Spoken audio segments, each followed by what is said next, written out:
What if I told you the most powerful healing diet ever recorded is over 3,000 years old and sitting in the most widely read book in human history? Not a trend, not a protocol, a way of eating that kept desert civilizations alive, healed warriors, sustained prophets through famine, and built immune systems strong enough to survive without a single hospital.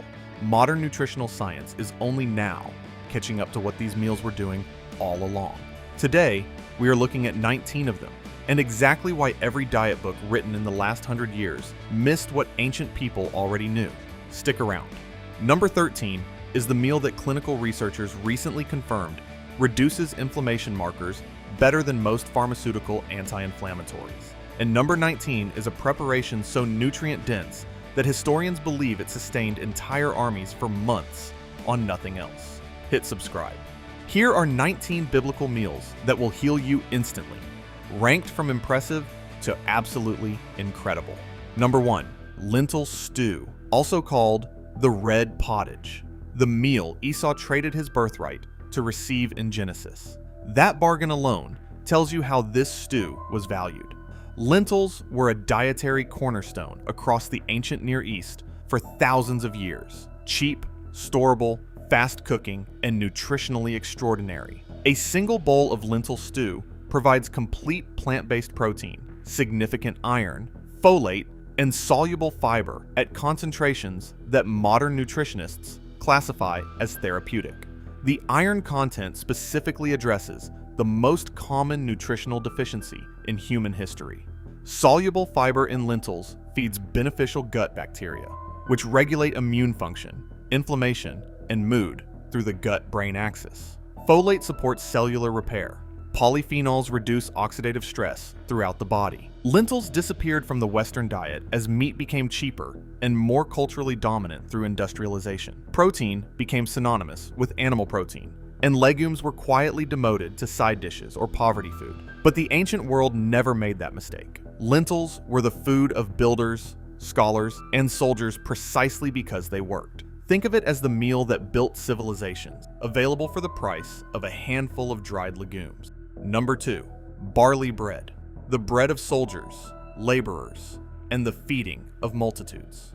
When the Gospels describe feeding 5,000 people with 5 loaves and 2 fish, those loaves were barley, not wheat. Barley. That detail matters enormously. Barley contains beta-glucan, a soluble fiber studied extensively for blood sugar regulation, cholesterol reduction, and immune function. The European Food Safety Authority has approved specific health claims for it, making barley one of very few foods with officially recognized medicinal properties. Beta-glucan slows glucose absorption, preventing the blood sugar spikes and crashes that drive inflammation, fatigue, and metabolic disease. A meta-analysis published in the European Journal of Clinical Nutrition found that barley consumption significantly reduced fasting blood glucose and LDL cholesterol compared to refined grain controls.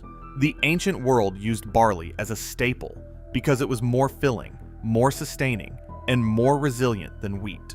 The people who did the hardest physical work ate the densest, most medicinal grain available. Barley bread disappeared when refined wheat became affordable and fashionable, and softness became a marker of quality over nutrition. Think of it as the bread that built the ancient world, quietly dismissed the moment people could afford something less effective. Number 3, olive oil and bread. Not olive oil as a condiment, as a meal. The practice of dipping bread in olive oil, described throughout the Old and New Testaments, was the foundational daily nutrition of the entire Mediterranean world for thousands of years. The combination is not accidental. Olive oil is one of the most studied foods in modern nutritional science. It is the primary source of oleocanthal, a compound with anti-inflammatory properties so similar to ibuprofen in mechanism that researchers have calculated a direct dosage equivalent. Taken daily across a lifetime, the protection is profound. The bread in this combination served as the delivery mechanism, slowing digestion and extending the absorption of the oil's compounds. The two together represent a synergistic food pairing where the nutrients in each food enhance the absorption of the other. The Mediterranean diet, the most evidence-backed dietary pattern ever studied, is a modern rediscovery of what biblical populations ate daily. Think of it as the daily medicine that 1 billion people took for 3,000 years before anyone called it a health food. Number 4, figs. When Isaiah treats King Hezekiah's life-threatening boil by applying a poultice of figs directly to the infected skin, the text is describing one of the oldest documented clinical interventions in recorded history. The prescription is specific. The outcome recorded in the text is recovery. Figs contain phycin, a proteolytic enzyme that breaks down the structural components of bacterial biofilms. The skin of dried figs contains concentrated polyphenols with significant antioxidant activity and benzaldehyde, a compound with documented antimicrobial properties. As food rather than poultice, figs provide prebiotic fiber that feeds beneficial bacteria, particularly Bifidobacterium species, which regulate gut immunity and reduce inflammatory signaling throughout the body. A study published in the Journal of Nutrition found that fig consumption significantly increased beneficial gut bacteria populations within 4 weeks. Figs disappeared when refrigeration made fresh, uniform, fruit, the standard, and dried figs, which carry the highest medicinal concentration, became an afterthought. Think of it as the fruit that healed a king and has been quietly treating inflammation and infection in anyone who eats it regularly ever since. Number 5, pomegranate. Referenced in Exodus, Numbers, and the Song of Solomon, the pomegranate was not merely symbolic in biblical culture, it was dietary medicine. The fruit was used to treat stomach ailments, fevers, and parasitic infection across the ancient Near East, and was considered one of the most valuable foods in the known world. Pomegranate seeds and juice contain Plantelligence and punitic acid, converted by gut bacteria into urolithins, molecules with potent anti-inflammatory and cellular protective effects. Research published in Nature Medicine found urolithin A directly linked to healthy aging and reduced inflammation. A randomized controlled trial published in the American Journal of Clinical Nutrition found that pomegranate juice consumption significantly reduced systolic blood pressure, LDL oxidation, and arterial plaque progression over 1 year of daily use. Pomegranate disappeared from the standard Western diet because it is difficult to eat, the seeds are labor-intensive, and the juice is expensive to produce. Commercial food systems consistently deprioritize nutritional density in favor of ease, and pomegranate fails on both counts. Think of it as the fruit that ancient priests considered sacred enough to embroider on the robes of the high priest, which turns out to be one of the most therapeutically potent foods ever studied. Number 6, lamb and bitter herbs. The Passover meal described in Exodus is one of the most precisely specified meals in any ancient text. Lamb, unleavened bread, and bitter herbs, eaten together, in that order, for a specific purpose. The combination is not ceremonial coincidence, it is nutritional architecture. Bitter herbs, which traditionally include horseradish, romaine lettuce, endive, and chicory, are among the most potent digestive medicines available in any food system. The bitterness comes from compounds called sesquiterpene lactones that directly stimulate bile production, gastric acid secretion, and digestive enzyme activity. The ancient world understood empirically what modern gastroenterology confirms. Bitter foods eaten before or alongside protein dramatically improve protein digestion and absorption. The lamb provided complete protein with high concentrations of zinc, essential for immune function and wound healing. Its fat carried fat-soluble vitamins that the bitter herb's digestive stimulation helped absorb more efficiently. This meal disappeared because modern food culture eliminates bitterness through selective breeding and cooking techniques that destroy bitter compounds. The result is widespread poor digestive function and zinc deficiency. Think of it as the original digestive protocol, written into the most observed religious meal in history, for reasons that had nothing to do with symbolism. Number 7, honey. Referenced more than 60 times in the biblical text, honey occupies a category of its own. The Promised Land is described as flowing with milk and honey, not as a poetic flourish, but as a specific description of agricultural abundance and its associated health. Raw honey is one of the most chemically complex foods in existence. It contains over 180 identified compounds, including enzymes, antioxidants, antimicrobial peptides, and methylglyoxal, the same compound behind Manuka honey's clinical wound healing applications. Research has confirmed raw honey inhibits over 60 species of bacteria, including antibiotic-resistant strains, through multiple simultaneous mechanisms. The healing applications were specific. Applied to wounds, it sealed the surface, prevented infection, and maintained the moist environment that promotes tissue regrowth. Consumed internally, it coated inflamed mucous membranes and delivered antimicrobial compounds directly to the affected tissue. Honey disappeared as medicine when pharmaceutical antiseptics and antibiotics arrived, and anything natural was categorized as pre-scientific. The irony is that hospital wound care facilities across Europe and New Zealand are now routinely using medical-grade honey on wounds that antibiotics failed to clear. Think of it as the medicine that never stopped working, waiting patiently in every jar while the world spent 80 years rediscovering it. Number 8. Leeks, onions, and garlic. In Numbers, the Israelites wandering the desert explicitly lament leaving behind the leeks, onions, and garlic of Egypt. This is not a story about food preferences. It is a record of populations who understood on a lived, physical level that these three plants made them feel and function better, and who missed them acutely when they were gone. All three belong to the allium family and share sulfur-containing compounds, including allicin, quercetin, and organosulfides with documented cardiovascular, antimicrobial, and anti-inflammatory effects. Eaten together, they create a broader spectrum of activity than anyone provides alone. Research published in the Journal of Nutrition found that regular allium consumption was associated with significantly lower rates of stomach cancer, a finding consistent across multiple large population studies in different countries. A separate systematic review found consistent cardiovascular benefit from regular consumption of onion and garlic, including reduced blood pressure, reduced LDL cholesterol, and reduced platelet aggregation. These vegetables disappeared from medicinal consideration when they became so ubiquitous that they were classified as flavoring agents rather than foods. The medicinal properties were not disproven. They were reclassified into irrelevance. Think of it as the medicine that was so common it became invisible, hidden in plain sight in every kitchen in the world. Number 9. Fish from the Sea of Galilee. The Gospels are set around the Sea of Galilee because fish was the primary animal protein of the entire region. The disciples were fishermen. The meals described repeatedly involve fish eaten by the shore or distributed to crowds. The species most common to the Sea of Galilee, including what is now called tilapia or St. Peter's fish, are lean, high-protein fish rich in omega-3 fatty acids, selenium, and vitamin D.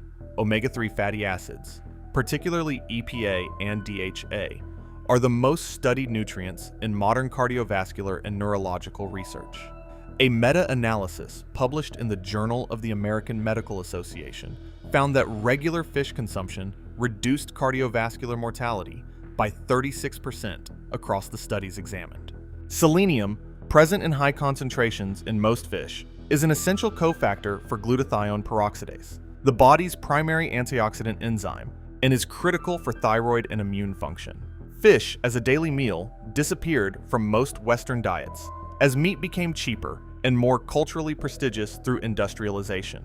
The omega-3 deficiency that followed is now recognized as one of the most widespread nutritional deficiencies in developed nations. Think of it as the meal that literally surrounded the disciples daily, building the cognitive and physical capacity they needed without anyone at the time knowing exactly why.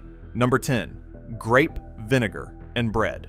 In the book of Ruth, Boaz invites Ruth to eat bread dipped in vinegar alongside the harvesters. This detail has been treated as historical color for centuries. It is actually a prescription. Raw grape vinegar, produced through traditional fermentation, contains acetic acid, polyphenols from the grape's skin, and a colony of beneficial bacteria and enzymes preserved through natural fermentation. Acetic acid has been studied extensively for its effects on blood sugar regulation. A study published in Diabetes Care found that consuming 2 tablespoons of apple cider vinegar before high-carbohydrate meals reduced postprandial blood glucose by up to 34%. The mechanism involves acetic acid inhibiting the enzymes that break down complex carbohydrates, slowing glucose release into the bloodstream. The bread in this pairing is significant. Eaten alongside a high-carbohydrate food, vinegar's glucose moderating effect is most active and most needed. The combination Ruth was offered was specifically protective against the blood sugar disruption that comes from eating grain-based meals. Raw fermented vinegar disappeared when pasteurized. Commercially produced vinegar replaced it. Pasteurization destroys the beneficial bacteria and deactivates the enzymes responsible for the therapeutic effects. Think of it as the blood sugar medicine that a Moabite harvester was given 2,000 years before endocrinology had a name. If you are starting to see that the biblical table was not just a cultural record, but a medical one, hit that like button right now. It helps this reach people who are ready to look at ancient wisdom with fresh eyes. And if you have not subscribed to Plantelligence yet, click that button and ring the bell. We are just getting to the most powerful ones on this list. Number 11, dried fruit and raisin cakes. When David is feeding his exhausted soldiers and encounters a collapsing Egyptian slave in 1 Samuel, the prescription given is specific: figs, raisin cakes, and water. The man revives within the text. The food is the medicine. Raisins are concentrated grapes. The drying process removes water, but preserves and intensifies phenolic compounds, iron, potassium, boron, and natural sugars in a form that delivers energy and micronutrients simultaneously. Boron, present in significant concentrations in dried fruit, is an essential trace mineral that supports bone density and brain function, and is largely absent from modern processed diet. The combination of simple sugars from the raisins alongside the fiber from the figs creates a controlled energy release that modern sports nutritionists would recognize as an optimal recovery fuel. Fast energy to restore blood glucose, slow energy to sustain it, alongside micronutrients to support cellular repair. Dried fruit disappeared when fresh fruit became year-round available, and the nutrient concentration in dried fruit was reclassified simply as sugar. Think of it as the field medic's ration that revived a dying man in a field 3,000 years before sports nutrition existed. Number 12, quail. In Exodus and Numbers, the Israelites receive quail as a meat provision in the desert. Quail are small, lean, high-protein birds with a nutritional profile that distinguishes them from most common poultry. A single quail provides a complete amino acid profile with particularly high concentrations of leucine, which directly stimulates muscle protein synthesis. Quail eggs, which often appear alongside quail in traditional preparations, contain high concentrations of ovomucoid protein, a compound that has been studied for its antihistamine and anti-inflammatory effects. Japanese clinical research found that regular quail egg consumption significantly reduced allergic rhinitis symptoms in controlled trials, with a mechanism involving direct inhibition of IgE-mediated immune responses. Quail are migratory birds that land exhausted along Mediterranean and Middle Eastern coastlines in enormous seasonal numbers. The population receiving them would have encountered birds nutritionally dense from migratory feeding and immediately accessible without hunting. Quail disappeared from common Western diets as chicken industrialization made a single bird species dominant, and every alternative poultry was classified as specialty or exotic. The nutritional diversity that came from eating a variety of birds was quietly eliminated. Think of it as the protein that fell from the sky, already optimized for the specific nutritional needs of people doing hard physical work in a desert environment. Number 13, Ezekiel bread. In Ezekiel chapter 4, God gives the prophet a precise recipe: wheat, barley, beans, lentils, millet, and spelt ground together into bread. The combination is so specific and so nutritionally sophisticated that modern researchers have analyzed it and found it produces a nutritionally complete protein, something almost impossible to achieve from grains alone. This is the meal that clinical researchers have studied most intensively from a biblical context. The combination creates a complementary amino acid profile where each ingredient supplies what the others lack. Lysine, deficient in grains, comes from the beans and lentils. Methionine, lacking in legumes, comes from the grains. Together, they produce complete protein equivalent to animal sources. The fermentation process used in traditional bread making, particularly sourdough fermentation with wild cultures, reduces the phytic acid content of all 6 grains simultaneously. Phytic acid binds minerals like zinc, iron, and calcium, and prevents absorption. Fermentation breaks it down, making the bread's mineral content fully bioavailable. A study published in the British Journal of Nutrition found that sourdough fermentation of grain and legume blends increased mineral absorption by up to 50% compared to unfermented equivalents. Ezekiel bread disappeared from common use simply because it requires multiple ingredients, longer preparation, and cannot be mass-produced with the speed and uniformity that industrial baking demands. It is, however, still commercially available under its biblical name in health food stores, which says something about how far nutritional science has come in recognizing what it contains. Think of it as the bread that a prophet was given as survival food, and that modern nutritional science has spent decades confirming is exactly as complete as it was designed to be. Number 14, coriander seed. In Exodus, manna, the miraculous food that sustained the Israelites in the desert, is described as white like coriander seed and tasting like wafers made with honey. Whether manna was literal or metaphorical, the comparison to coriander seed is a deliberate reference point that tells you what this plant meant to the people recording the text. It was common enough to be a standard reference. It was important enough to be the comparison point for divine provision. Coriander seed has been found in Egyptian tombs, indicating deliberate cultivation and preservation thousands of years ago.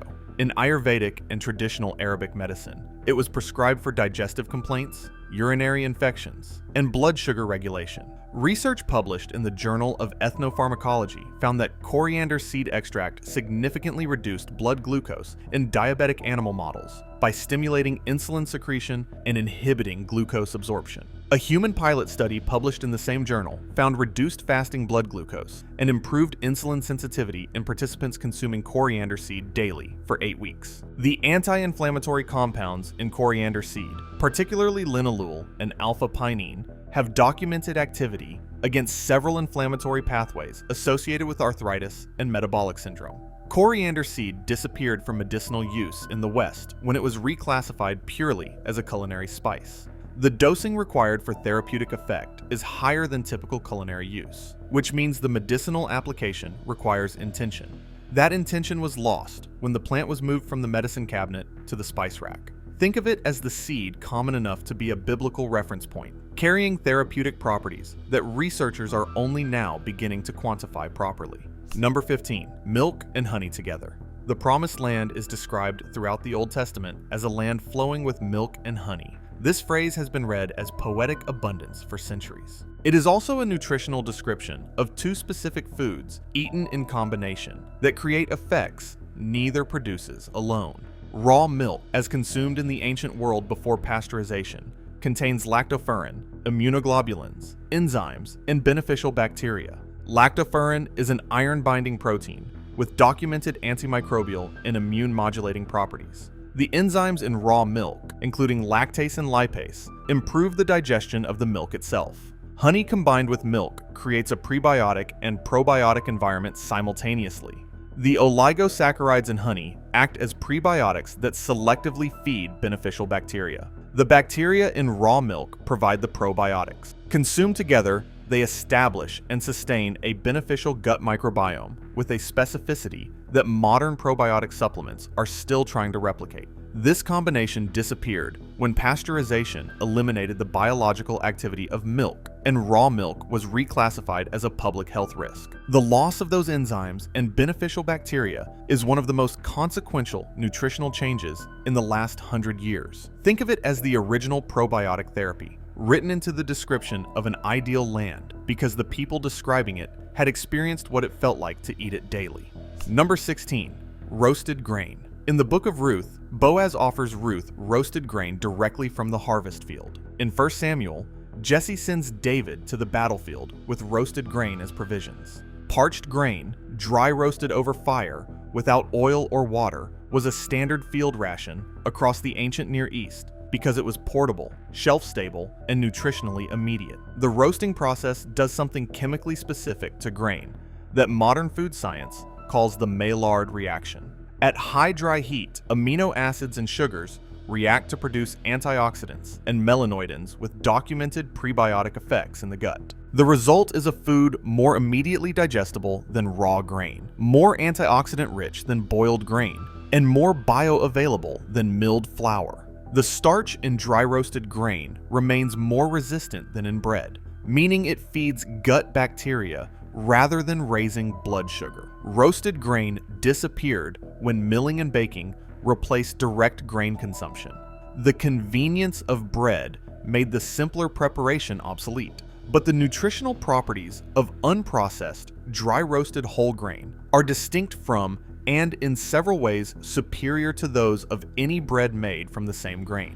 Think of it as the field ration that soldiers and harvesters carried for thousands of years, which modern nutritional science would classify as a prebiotic superfood. Number 17, pulse and water. In Daniel chapter 1, Daniel refuses the king's rich food and wine and asks to be fed pulse, the Hebrew word for legumes, and water for 10 days. At the end of the 10 days, Daniel and his companions are described as healthier and better nourished in appearance than all the young men who ate the royal food. This is one of the earliest recorded dietary trials in human history. The outcome is specific and measured, and modern nutritional science provides a clear mechanism for it. Legumes, including lentils, chickpeas, beans, and peas, consumed as the primary protein and carbohydrate source with water as the only beverage, create a dietary pattern that is now recognized as one of the most powerful anti-inflammatory eating strategies available. The absence of refined food, alcohol, and excess animal fat removes the primary dietary drivers of systemic inflammation. The fiber content of legumes feeds the gut microbiome with a diversity and volume that reshapes immune function within days. Research published in Nutrients found measurable reductions in inflammatory biomarkers, including CRP, within 2 weeks of a legume-centered dietary intervention. The timeline aligns with the 10-day trial Daniel proposed. The Daniel diet disappeared because it is simple, inexpensive, and has no commercial constituency. No company profits from recommending water and lentils. Think of it as the clinical trial that passed its 10-day endpoint 3,000 years ago, with results that modern research is still confirming. Number 18, almond and pistachio. In Genesis, Jacob sends his sons to Egypt with a gift for the governor, including almonds and pistachio nuts alongside balm and spices. The fact that nuts appear alongside medicinal resins as a diplomatic gift tells you exactly how the ancient world valued them. Nuts were not snacks. They were offerings. Almonds are the most extensively studied tree nut in modern clinical nutrition. A meta-analysis published in the British Journal of Nutrition reviewed 49 randomized controlled trials and found that regular almond consumption significantly reduced LDL cholesterol, total cholesterol, fasting blood glucose, and body weight compared to control diets. The mechanism involves almonds' high monounsaturated fat content combined with vitamin E, magnesium, and arginine, which supports arterial function. Pistachios contain the highest concentration of lutein of any nut, a carotenoid that protects retinal cells from oxidative damage and is associated with dramatically reduced risk of age-related macular degeneration. They also contain the prebiotic fiber that produces the most significant gut microbiome diversity response of any nut studied. Both nuts disappeared from serious nutritional consideration when the low-fat dietary guidelines of the 1980s and 90s classified all high-fat foods as dangerous. Nuts were avoided for 2 decades on the basis of guidelines that have since been comprehensively revised. Think of it as the gift that kings received, and researchers are still discovering new reasons to recommend. Number 19, bone broth. And here is the one saved for last, because it is the meal that does not announce itself in the biblical text. It is not celebrated, named, or commanded. It is simply always present, in the background of every meal involving meat, in every household across the ancient Near East, in every army kitchen, in every healer's fire. When an animal was slaughtered in the biblical world, nothing was wasted. Bones were cracked, marrow was extracted, and everything remaining was boiled in water for hours. The result was a dense, mineral-rich liquid that formed the base of virtually every hot meal eaten by every population in recorded biblical history. Modern food science has now quantified exactly what those hours of simmering released. Collagen breaks down into gelatin, which coats and protects the gut lining and is the primary substrate for cartilage and connective tissue repair. Glycine, released from bone collagen, is the most abundant amino acid in the human body and the primary building block of glutathione, the master antioxidant. Research published in Frontiers in Psychiatry found that glycine supplementation improved sleep quality and reduced fatigue markers significantly in a double-blind trial. A study in the journal Gut found that gelatin consumption measurably improved intestinal barrier function, reducing the permeability associated with systemic inflammation and autoimmune conditions. Bone broth disappeared when cheap meat in enormous quantities made the idea of simmering bones for 6 hours seem unnecessary. Convenience won. The collagen, gelatin, glycine, marrow, and minerals that came from that slow process were quietly abandoned, along with the time it took to extract them. 19 meals. One ancient table. A healing system so complete that modern nutritional science is still mapping what it contained. If this changed how you look at what people were eating long before nutritional science existed, click the video on the left, because in that one, we look at the ancient remedies that built the immune systems of entire civilizations, plant by plant. Subscribe to Plantelligence, and I will see you there. Now go make something your great-great-grandmother would recognize as food.